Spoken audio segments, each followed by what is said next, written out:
அஸ்ஸலாமு அலைக்கும் வரஹ்மத்துல்லாஹி வபரகாத்துஹு. எத்தனை தஹஜ்ஜுத் தொழுகை செய்தாலும், எத்தனை முறை கண்ணீர் வடித்து துஆ செய்தாலும் மற்றவர்களை காயப்படுத்தும் வார்த்தைகளின் காயம் அழியாது என்பதற்கு உதாரணமாக ஒரு உண்மை சம்பவம் சொல்றேன். ஒரு பெண் ஒரு சமூகத்தில் எல்லோராலும் மதிக்கப்படும் ஒரு பெண்ணாகவும் பாராட்டப்படக்கூடிய ஒரு பெண்ணாகவும் இருந்தாள். தினசரி தஹஜ்ஜுத் தொழுகையை தவறாமல் தொழுபவளாகவும் இருந்தாள்.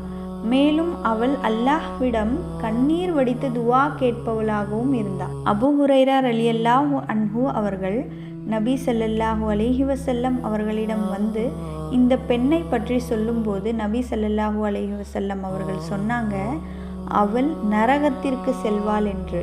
ஏன்னா அந்த பெண் அருகில் வசிக்கும் பெண்களையும் மற்றவர்களையும் தன் வார்த்தைகளால் காயப்படுத்துபவளாகவும், மேலும் மற்றவர்களை பற்றி புறம் பேசுறது, அவர்களை குறை சொல்வதுன்னு மனிதர்களுடைய மனதை தன் வார்த்தைகளால் காயப்படுத்துபவளாகவும் இருந்திருக்கா. இதிலிருந்து தெரிஞ்சுக்க வேண்டிய பெரிய உண்மை என்னன்னா, தொழுகைகளின் எண்ணிக்கையும் நோன்புகளின் எண்ணிக்கையும் மட்டுமே சொர்க்கத்திற்கு கொண்டு செல்லாது. மற்றவர்களை தம் வார்த்தைகளால் எப்படி பாதுகாக்கிறோமோ அதுதான் உண்மையான தர்மம். வார்த்தைகள் ஒரு வீட்டை அமைக்கவும் முடியும், அதே வார்த்தைகள் அதை அழிக்கவும் முடியும். நபி ஸல்லல்லாஹு அலைஹி வஸல்லம் அவர்கள் சொல்லியிருக்காங்க, அல்லாஹ்வையும் மறுமையையும் நம்புகிறவன் நல்லதை பேசட்டும், இல்லையெனில் மௌனம் காக்கட்டும்னு.